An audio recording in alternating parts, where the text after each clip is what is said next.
March 3ರಂದು ಅಪರೂಪದ ಚಂದ್ರಗ್ರಹಣ ಗೋಚರವಾಗಲಿದೆ. ಭೂಮಿಯ ನೆರಳಿನಿಂದಾಗಿ ಚಂದ್ರ ಕೆಂಪು ತಾಮ್ರದ ಬಣ್ಣದಲ್ಲಿ ಗೋಚರವಾಗಲಿದ್ದಾನೆ. ಗ್ರಹಣದ ಸಮಯದಲ್ಲಿ ರಾಜ್ಯದ ಬಹುತೇಕ ದೇಗುಲಗಳು ಬಂದ್ ಆಗಲಿವೆ. ಈ ಗ್ರಹಣವನ್ನ ಬರಿಗಣ್ಣಿನಿಂದಲೇ ಸುರಕ್ಷಿತವಾಗಿ ನೋಡಬಹುದಾಗಿದೆ. ಮಾರ್ಚ್ 3ಕ್ಕೆ ಚಂದ್ರಗ್ರಹಣ ಗೋಚರ ಆಗಲಿದೆ. ಇದೊಂದು ಅಪರೂಪದ ಖಗೋಳ ವಿದ್ಯಮಾನವಾಗಿದ್ದು, ಭೂಮಿಯ ನೆರಳಿನಿಂದಾಗಿ ಚಂದ್ರ ಗಾಢ ಕೆಂಪು ತಾಮ್ರದ ಬಣ್ಣದಲ್ಲಿ ಗೋಚರಿಸುತ್ತಾನೆ. ಇದು ಉತ್ತರ ಅಮೆರಿಕ, ಆಸ್ಟ್ರೇಲಿಯಾ, ಪೂರ್ವ ಏಷ್ಯಾದಲ್ಲಿ ಗೋಚರಿಸಲಿದ್ದು, ಭಾರತದಲ್ಲಿಯೂ ಭಾಗಶಃ ಈ ಚಂದ್ರಗ್ರಹಣವನ್ನ ವೀಕ್ಷಣೆ ಮಾಡಬಹುದಾಗಿದೆ. ರಕ್ತ ಚಂದ್ರಗ್ರಹಣದ ಆರಂಭ ಹಾಗೂ ಅಂತ್ಯಕಾಲ ನೋಡೋದಾದ್ರೆ, ಮಾರ್ಚ್ 3ರ ಮಧ್ಯಾಹ್ನ 3:19ಕ್ಕೆ ಚಂದ್ರಗ್ರಹಣ ಆರಂಭವಾಗಲಿದ್ದು, ಸಂಜೆ 6:36 ಚಂದ್ರೋದಯ ಆಗಲಿದೆ. ಸಂಜೆ 6:48ಕ್ಕೆ ಗ್ರಹಣ ಮೋಕ್ಷವಾಗಲಿದೆ. 3:19 ಗ್ರಹಣ ಪ್ರಾರಂಭ ಆಗ್ತದೆ ನಮ್ಮ ಕಾಲಮಾನ ಪ್ರಕಾರದಲ್ಲಿ. 6:48 ಗ್ರಹಣ ಮೋಕ್ಷ ಆಗ್ತದೆ. 6:36 ನಮಗೆ ಚಂದ್ರೋದಯ. ಇದು ಇಲ್ಲಿಯ ಪಶ್ಚಿಮ ಕರಾವಳಿಯ ಕಾಲಮಾನ. ಇನ್ನು ಪೂರ್ವ ಕರಾವಳಿಗೆ ನೀವು ಹೋದರೆ ಅಲ್ಲಿ ಒಂದು 3-4 ನಿಮಿಷ ವ್ಯತ್ಯಾಸ ಇರುತ್ತದೆ. ಆ ರೀತಿಯಲ್ಲಿ ಬರ್ತದೆ. ಮಂಗಳವಾರ ಚಂದ್ರಗ್ರಹಣ ಹಿನ್ನೆಲೆ ಅಂದು ದೇಗುಲಗಳು ಬಂದಾಗಲಿವೆ. ದೇವನಹಳ್ಳಿಯ ಘಾಟಿ ಸುಬ್ರಹ್ಮಣ್ಯ ದೇಗುಲ ಬೆಳಿಗ್ಗೆ 10 ಗಂಟೆಗೆ ಬಂದಾಗಲಿದ್ದು, ಸಂಜೆ 7:45ಕ್ಕೆ ಬಾಗಿಲು ಓಪನ್ ಆಗಲಿದೆ. ಚಿಕ್ಕಮಗಳೂರಿನ ಹೊರನಾಡು ಅನ್ನಪೂರ್ಣೇಶ್ವರಿ ದೇಗುಲದ ಪೂಜೆಯಲ್ಲಿ ಅಂದು ಬದಲಾವಣೆ ಮಾಡಲಾಗಿದೆ.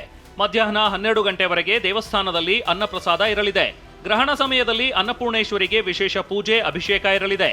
ರಾತ್ರಿ 8 ಗಂಟೆ ನಂತರ ಭಕ್ತರ ದರ್ಶನ, ಪ್ರಸಾದಕ್ಕೆ ಅವಕಾಶ ಇರುತ್ತೆ. ಮಂಡ್ಯದ ನಿಮಿಷಾಂಬ ದೇಗುಲ ಕೂಡ ಮಾರ್ಚ್ 3ರ ಮಧ್ಯಾಹ್ನ 12:30ಕ್ಕೆ ಬಂದ್ ಆಗಲಿದೆ. ಸಂಜೆ 7:30 ನಂತರ ದೇವಸ್ಥಾನದ ಬಾಗಿಲು ಓಪನ್ ಆಗಲಿದೆ.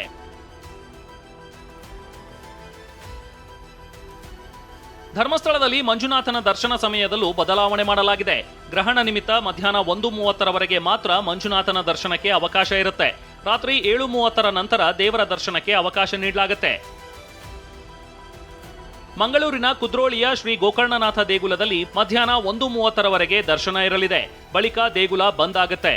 ಸಂಜೆ 7:30 ನಂತರ ದೇಗುಲದ ಬಾಗಿಲು ಓಪನ್ ಆಗುತ್ತೆ. ಮಂಗಳೂರಿನ ಕುದ್ರೋಳಿ ಗೋಕರ್ಣನಾಥ ಕ್ಷೇತ್ರದಲ್ಲಿದ್ದೇನೆ.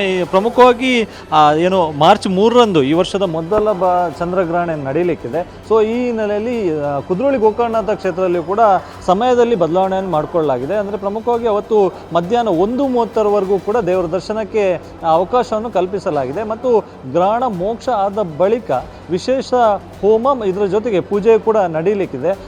ಕೊಪ್ಪಳದಲ್ಲಿ ಹುಲಗಿ ಹಾಗೂ ಗಂಗಾವತಿಯ ಅಂಜನಾದ್ರಿ ಬೆಟ್ಟ ಕೂಡ ಬಂದ್ ಆಗಲಿದೆ. 12 ಗಂಟೆವರೆಗೆ ಭಕ್ತರ ದರ್ಶನಕ್ಕೆ ಅವಕಾಶ ನೀಡಲಾಗಿದೆ. ಚಿತ್ರದುರ್ಗದಲ್ಲಿ ಹಾಲುರಾಮೇಶ್ವರ ದೇವಸ್ಥಾನ, ಒದ್ದಿಕೆರೆ ಸಿದ್ದೇಶ್ವರ ದೇಗುಲ ಕೂಡ ಬಂದ್ ಆಗಲಿದೆ. ಗ್ರಹಣ ಮುಕ್ತಾಯದ ಬಳಿಕ ಪೂಜೆ, ಅರ್ಚನೆ ಇರಲಿದೆ. ಆದರೆ ನಾಯಕನಹಟ್ಟಿ ತಿಪ್ಪೇರುದ್ರಸ್ವಾಮಿ ದೇಗುಲ ಬಂದ್ ಮಾಡುವ ಬಗ್ಗೆ ಇನ್ನೂ ನಿರ್ಧಾರವಾಗಿಲ್ಲ. ಚಂದ್ರಗ್ರಹಣ ಭಾರತದಲ್ಲೂ ಗೋಚರ ಆಗಲಿದೆ.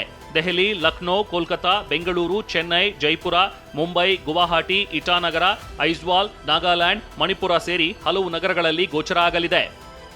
ಈ ಬಾರಿ ಮಾರ್ಚ್ 3ನೇ ತಾರೀಕು ನಡೀತಾ ಇರೋದು ಒಂದು ಸಂಪೂರ್ಣ ಚಂದ್ರಗ್ರಹಣ, ಪೂರ್ಣ ಚಂದ್ರಗ್ರಹಣ. ಅಂದರೆ ಈ ವೇಳೆಯಲ್ಲಿ, ಈ ಗ್ರಹಣದ ವೇಳೆಯಲ್ಲಿ ಚಂದ್ರ ಭೂಮಿಯ ದಟ್ಟವಾದ ನೆರಳನ್ನು ಪ್ರವೇಶಿಸಿ ಚಂದ್ರ ರಕ್ತವರ್ಣದ್ದಾಗಿ ಅಥವಾ ಹಳದಿ ಹಾಗೂ ಕಿತ್ತಳೆ ಬಣ್ಣದ ಆಕಾಶಕಾಯವಾಗಿ ಗೋಲಾಕಾರವಾಗಿ ಕಾಣಿಸುತ್ತೆ.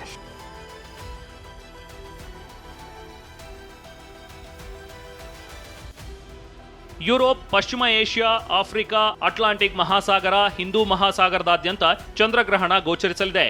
Lima, New York, Toronto, Sydney, Melbourne, Los Angeles, Seattle, Washington DC, San Francisco, Tokyo, ಬೀಜಿಂಗ್ನಲ್ಲೂ ಚಂದ್ರಗ್ರಹಣ ಕಾಣಬಹುದಾಗಿದೆ.